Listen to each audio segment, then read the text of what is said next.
은총에 은총을 더하는 법 커피로 마시오 인도에 인도를 새기는 법 커피로 마시오 믿음을 견고히 다지는 법 커피로 마시오 성령의 힘이 will make it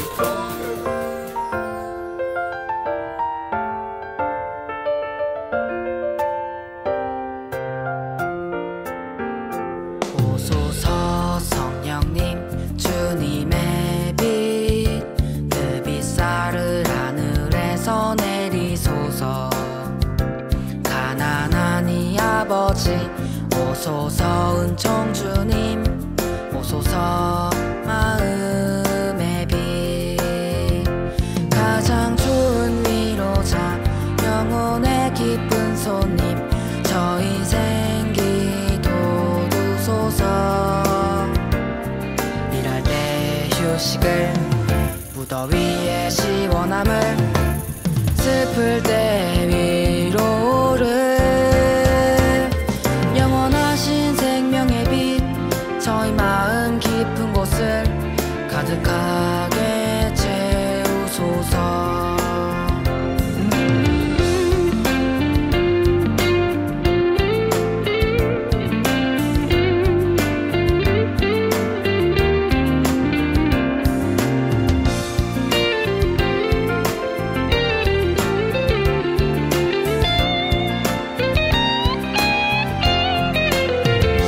주님 도움 없으시면 저희 삶에 그 모든 것 해로운 것뿐이리라 허물들은 씻어주고 메마른 땅 물 주시고 병든 곳을 고치소서 굳은 마음 풀어주고 차디찬 맘 데우시고 빗나간 길 바루소서 성령님을 굳게 믿고 의지하는 이들에게 성령칠은 베푸소서 떡깬 공로 쌓게 하고 구원의 문 활짝 열어 영원 복락 주옵소서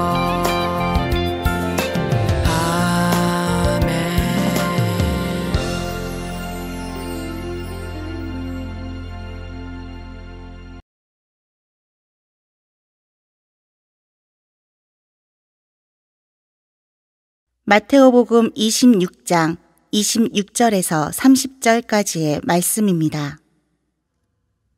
그들이 음식을 먹고 있을 때 예수님께서 빵을 들고 찬미를 들으신 다음 그것을 떼어 제자들에게 주시며 말씀하셨다. 받아 먹어라. 이는 내 몸이다. 또 잔을 들어 감사를 들으신 다음 제자들에게 주시며 말씀하셨다. 모두 이 잔을 마셔라. 이는 죄를 용서해 주려고 많은 사람을 위하여 흘리는 내 계약의 피다. 내가 너희에게 말한다. 내 아버지의 나라에서 너희와 함께 새 포도주를 마실 그날까지 이제부터 포도나무 열매로 빚은 것을 다시는 마시지 않겠다. 그들은 찬미가를 부르고 나서 올리브 산으로 갔다. 안녕하십니까? 오늘은 성체성사, 빵과 포도주에 대해서 알아보도록 하겠습니다. 여러분 이게 뭔지 아시겠습니까? 신부님 손에 들려있는 영성체입니다. 성체입니다. 근데 이거는 원래는 그 재료만을 말할 때는 제병이라고 해요. 제병은 제사할 때 제자와 병은 떡병자입니다. 즉 제사 때 사용하는 떡이다 라는 표현이 제병입니다. 이거는 아직 미사에 축성되지 않은 재료로서의 밀떡이에요. 재료로서의 밀떡이 미사에서 거룩한 변화, 실체의 변화를 이루고 나면 예수님의 몸인 성체가 되는 것입니다. 그리고 포도주, 여러분 미사 때 사용하는 포도주는 특별히 관리가 따로 되고 있어요. 지금 아까 성체 같은 경우에는 한국에서 가르멜 수도에서 만드는 제병을 사용하고 있고 포도주 같은 경우에는 마주항이라는 그 회사, 롯데주류에서 만드는 마주항에서 미사주를 따로 관리합니다. 이거는 경북 외관에 있는 수도회에서 따로 이렇게 포도부터가 아예 따로 관리되는 포도들을 작물 때부터 따로 관리되는 포도예요. 이거는 미사주를 만들기 위해서 만들어진 포도로 따로 재배됩니다. 이거는 한국 주교회의에 의해서 따로 관리되고 있는 거예요. 이 그림은, 이 사진은 2016년에 그 마주항 미사주 포도 축복식을 하는 장면이에요. 굉장히 엄격하게 관리되고 있는 이 재병과 포도주에 대한 설명을 해드리는 것은, 이게 왜 엄격하게 관리가 되냐면 미사에 의해서 미사 때 거룩한 변화가 일어나면서 예수님의 몸과 피로 실체 변화가 되어야 될 재료들이기 때문에 그렇습니다.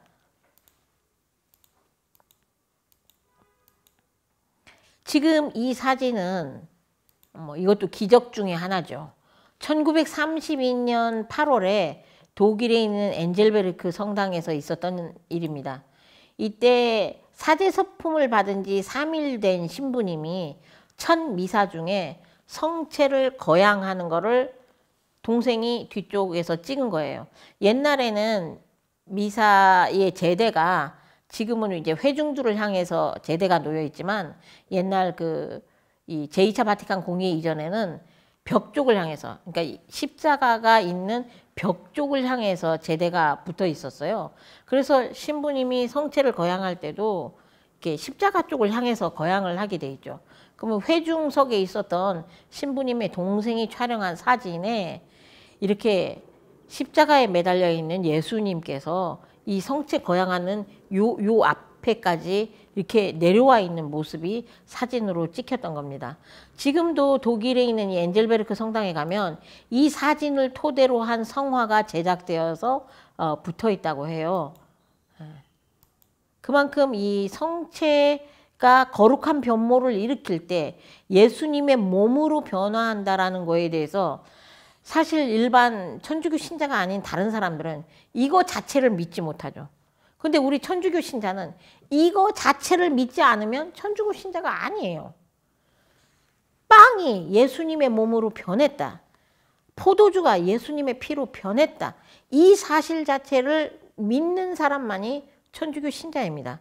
그리고 그런 사람만이 영성체를 모시는 것이죠. 지금 이 사진은 교황님께서 성광을 들고 계신 모습인데, 이 성체와 성녀를 동시에 영성체하는 것을 양형영성체라고 합니다. 양형영성체는 아무 때나 이루어지는 건 아니고 특별한 미사 때 성체를 성혈에 찍어서 영하게 되는 경우가 있어요. 이 사진은 2013년도에 제주도 남부지구 성체 거동 때의 사진입니다. 성체 거동이라는 말은 뭐냐면 성체를 모시고 긴 행렬을 지어서 사람들이 어떤 장소, 어떤 시가행진 이거를 하는 거예요. 근데 선생님도 지금까지 성체 거동을 한 번인가 밖에 보질 못했어요.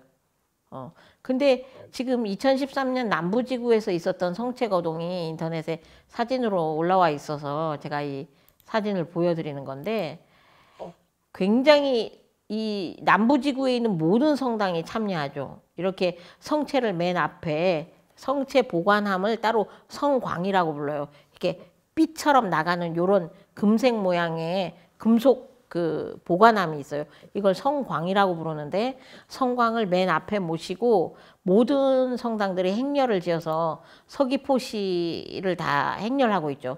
취타대도 동원됐고, 지금 경찰 사이카 같은 경우에는 도로 통제도 하고 있고, 엄청나게 이게 큰 행사를 했어요. 이게 서귀포 천지연으로 내려가서 천지연 그 공연장까지 이 행렬이 이루어졌던 거고요. 가장 큰 성체 대회는 여러분 1989년 10월에 한국에 교황님이 직접 오셔서 제44차 성체 대회를 한 적이 있어요. 이 사진을 보시면 여의도가 지금은 그 고층 빌딩들이 많이 있지만 그때는 여의도 광장 일대예요. 여기 지금 얼마나 많은 사람이 있냐면 주교님만 200명, 200분, 사제단이 2,000명, 여기 운집한 관중이 신자가 65만 명이었었어요. 지금 최근에 프란치스코 교황님 오셨을 때도 그 광화문에 모였던 인파가 뭐 17만, 18만 이러죠. 근데 여의도는 엄청 넓었었기 때문에 이때 65만 명이 운집했다고 해요. 그래서 성체 대회가 세계적으로 굉장히 어마어마한 규모로 열렸던 때가 이때예요. 근데 여러분 이렇게 어마어마한 규모로 또 시가지를 행진하면서 하는 성체 거동은 왜 하는 걸까요? 사실은 성체 거동의 유래는 어떤 지역에 재난이 닥쳤을 때나 혹은 축제일 때나 이럴 때 성체를 모시고 시가지를 행진하면서 참회 혹은 축복, 청원 그런 것들이 모두 복합된 어떤 그 예식입니다. 그래서 뭐 신자가 아닌 사람들에게는 선교의 기회가 되고 신자인 사람들에게는 성체를 모시고 우리가 당당히 행진해가는 우리의 어떤 신앙의 미래의 지표 이런 느낌이 있죠. 감사와 참회와 청원과 여러 가지 축복 이런 게 응축되어 있는 그런 밀도 있는 행사가 성체 거동입니다. 근데 선생님은 최근에 참 그 잊을 수 없는 성체 거동을 보았어요. 여러분 코로나19가 세계적으로 유행하면서 이탈리아에서 신부님이 혼자 성광을 들고 성체 거동을 혼자 하신 그 장면을 봤을 거예요. 지금 이 장면인데 이때 거리에 나와 있는 신자들이 다 무릎 꿇고 성호 긋죠. 이 이태리 사람들은 원래 이게 모두가 천주교 신자라고 하지만 오늘날 젊은 세대의 이태리 사람들도 신앙심이 깊지 않아요. 일평생 해봐야 딱 3번 성당 간대요. 태어나서 세례받을 때, 혼배하러 결혼식 올릴 때, 죽어서 이제 장례미사 할 때 요렇게 3번 간다고 해요. 이태리 사람들도. 그만큼 젊은 세대들한테서 빠르게 교회가 멀어지고 있는 거죠. 교회로부터 멀어지고 있어요. 젊은 층들은.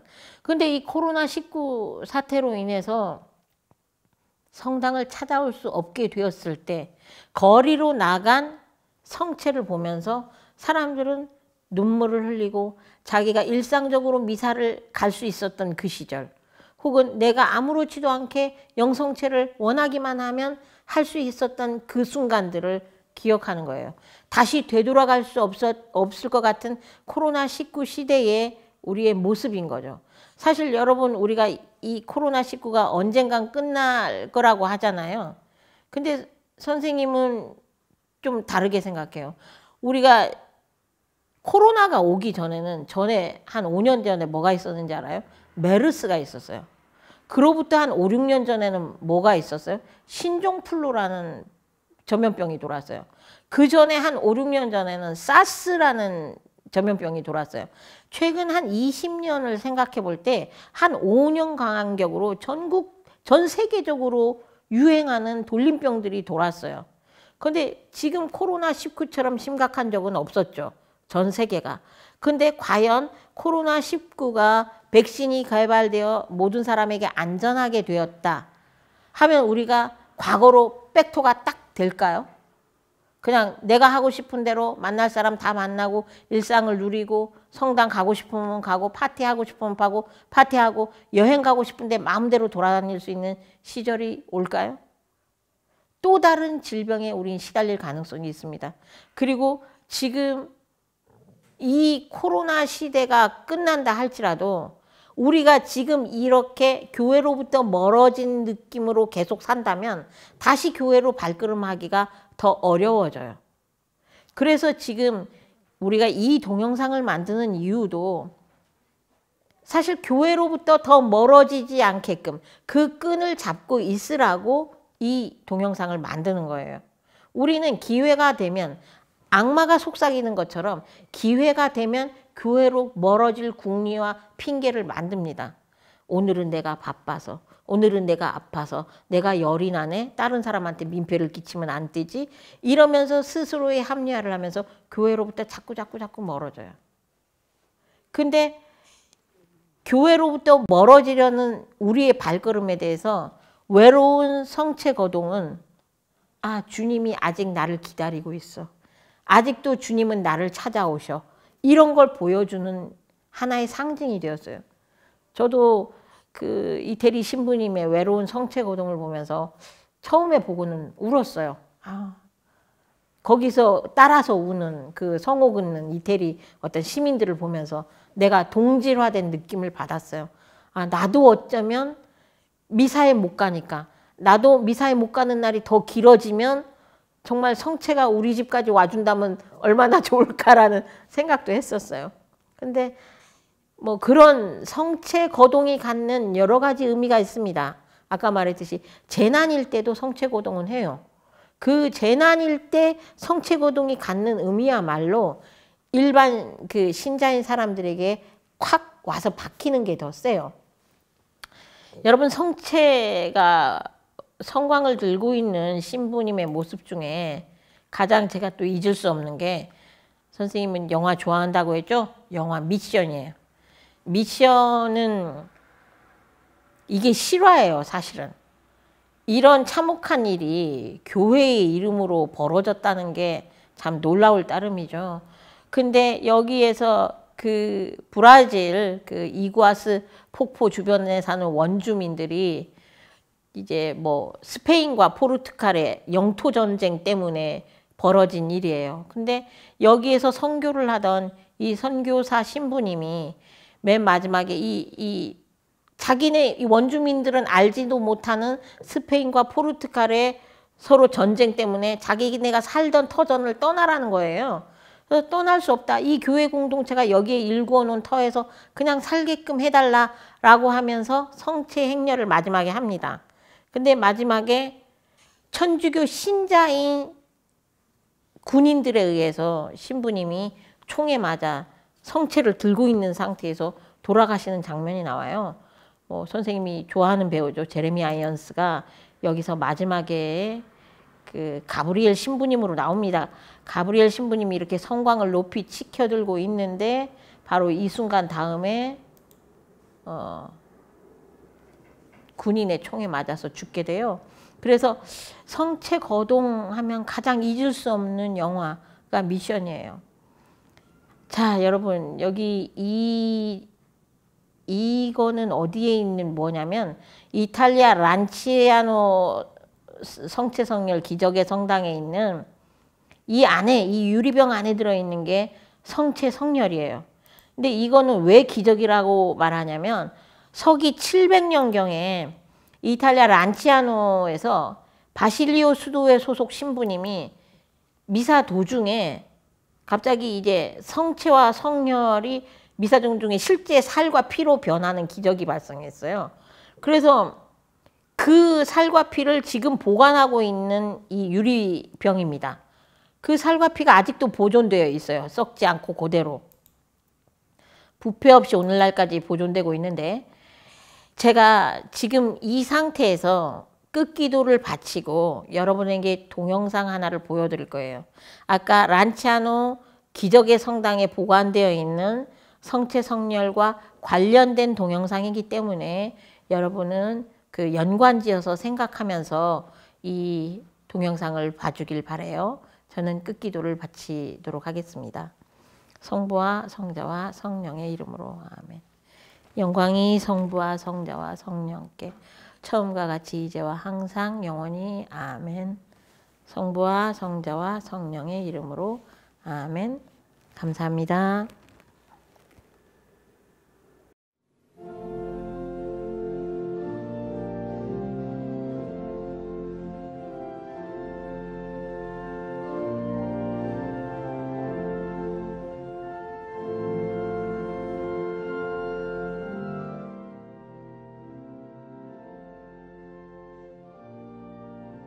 가톨릭교회의 가장 중요한 가르침 중 하나는 미사 중에 사제가 봉헌한 빵과 포도주 안에 예수 그리스도께서 실제로 존재한다는 매우 중요하고 또 어려운 가르침입니다.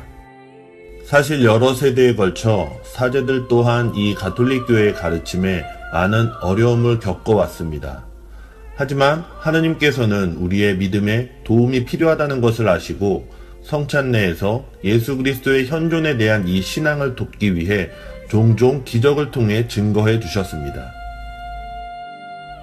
이러한 기적 중 일부는 오래전에 일어났고 또한 일부는 최근에 일어났습니다. 그중 하나는 1996년 아르헨티나의 부에노스아이레스 대교구에서 일어난 성체 기적입니다.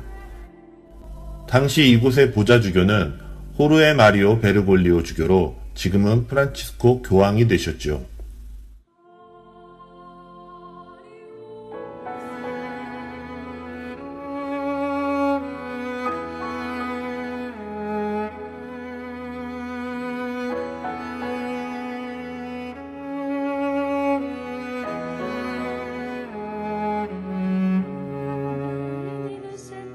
(1996년 8월 18일) 저녁 7시 알레한드로 페제 신부는 부에노스아이레스 중심가에 있는 성모 마리아 성당에서 미사를 집전하고 있었습니다.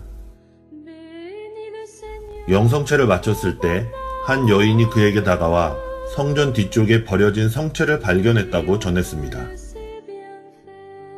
알레한드로 신부가 가서 보니 성체가 더럽혀진 채 떨어져 있었습니다. 그는 물이 담긴 용기에 성체를 담아 감실에 보관하였습니다. 며칠간 보관하여 성체가 물에 용해되면 처리하려고 했던 것이죠. 8월 26일 월요일, 알레한드로 신부는 성체를 확인하기 위해 감실을 열었는데 성체는 용해되지 않았고 오히려 피가 묻은 형태로 변해 있었습니다. 이 모습에 놀란 그는 곧장 호르헤 마리오 베르골리오 주교에게 이 사실을 알렸습니다. 베르골리오 주교는 전문 사진사를 불러 사진을 찍도록 지시했습니다. 이 사진은 9월 6일에 찍은 사진입니다. 피가 묻은 몸의 일부로 변한 성체의 모습인데 크기 또한 커졌음을 분명히 보여줍니다. 이 성체는 몇 년간 감실에 보관되었고 엄격한 비밀로 유지되었습니다. 성체가 용해되지도 부패되지도 않자 베르골리오 주교는 과학적 분석을 결정하였습니다. 1999년 10월 5일 대주교회 대표가 참석한 가운데 신경생리학자인 리카르도 카스타논 박사는 실험을 위해 피 묻은 성체의 조각 샘플을 채취할 수 있는 허락을 받았고 정밀 분석을 위해 샘플을 뉴욕으로 보냈습니다. 그는 편견 없는 연구를 위해 이 샘플의 기원이 성체라는 것을 알리지 않았습니다. 연구를 담당했던 과학자 중 한 명은 잘 알려진 심장 전문의이자 병리학 박사인 프레드릭 주기브 박사였습니다. 그는 분석한 이 샘플이 인간의 DNA를 포함하고 있는 실제 살과 혈액이라고 결론 내렸습니다. 주기브 박사는 이렇게 말했습니다. 나는 이것이 좌심실 벽에 있는 심장 근육의 일부라고 정확히 말할 수 있습니다. 이 근육은 심장 박동과 신체의 모든 부위에 혈액을 공급하는 역할을 하는 근육입니다. 이 조직의 백혈구를 통해 염증이 침투한 것을 볼 수 있으며 그것은 두 가지를 말해줍니다. 첫 번째, 이 표본을 채취한 순간 심장이 살아있었다는 것입니다. 왜냐하면 백혈구는 살아있는 유기체의 외부에서 죽기 때문입니다. 두 번째, 이 심장은 심한 스트레스와 고통을 겪었다는 것입니다. 백혈구는 부상을 치료하기 위해 움직이기 때문입니다. 이것은 가슴을 맞은 환자들에게서 볼 수 있는 현상입니다. 호주 출신의 두 사람, 저널리스트 마이크 윌리 씨와 변호사 론 테소레로도 이 검사를 목격했습니다. 주기브 박사는 이 샘플의 출처가 어디인지 알게 되면서 놀라 입을 다물지 못했다고 증언했습니다. 마이크 윌리 씨는 주기브 박사에게 백혈구가 물속에 보관된 이 인간 조직에서 나온 것이라면 얼마나 살아있었을 것인지를 물었고 주기브 박사는 몇 분 안에 사라졌을 것이라고 했습니다.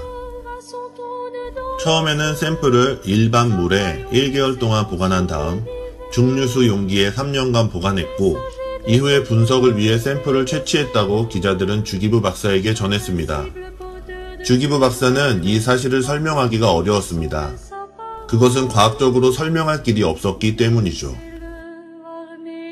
그때 마이크 윌리 씨는 분석된 이 샘플은 피 묻은 사람의 육체로 신비롭게 변화된 누룩 없는 빵, 곧 미사에서 봉헌된 성체에서 채취한 것이라고 주기부 박사에게 전해주었습니다. 이 내용에 놀란 주기부 박사는 봉헌된 성체가 어떻게 그리고 왜 성질을 변화시키고 살아있는 인간의 육체가 되었으며 혈액은 그의 능력을 완전히 넘어서 과학으로 설명할 수 없는 수수께끼로 남을 것이라고 말했습니다. 리카르도 카스타논 박사는 부에노스아이레스 기적 실험 보고서를 1200년 전 이탈리아 란치아노에서 일어난 기적의 보고서와 비교하여 보고서를 준비했습니다. 다시 실험 샘플의 출처를 공개하지 않았고 두 보고서를 비교한 전문가는 이 두 보고서가 동일한 사람에게서 얻은 샘플로 실험한 결과라는 결론을 내렸습니다. 그들은 두 보고서의 샘플 모두 중동 지역에서 태어나서 살았던 한 남자의 특징인 AB 플러스 혈액형임을 밝혀냈습니다. 부에노스아이레스의 이 기적을 어떻게 설명할 수 있을까요?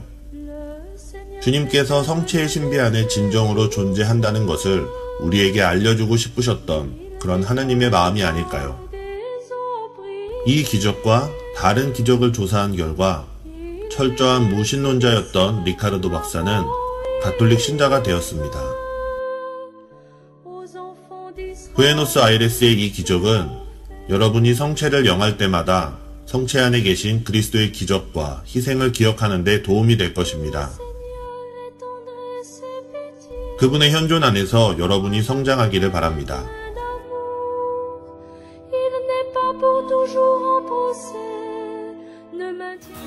은총에 은총을 더하는 법 컴퓨터 마시오 인노에 인노를 새기는 법 컴퓨터 마시오 믿음을 견고히 다지는 법 컴퓨터 마시오 성령의 힘이 will make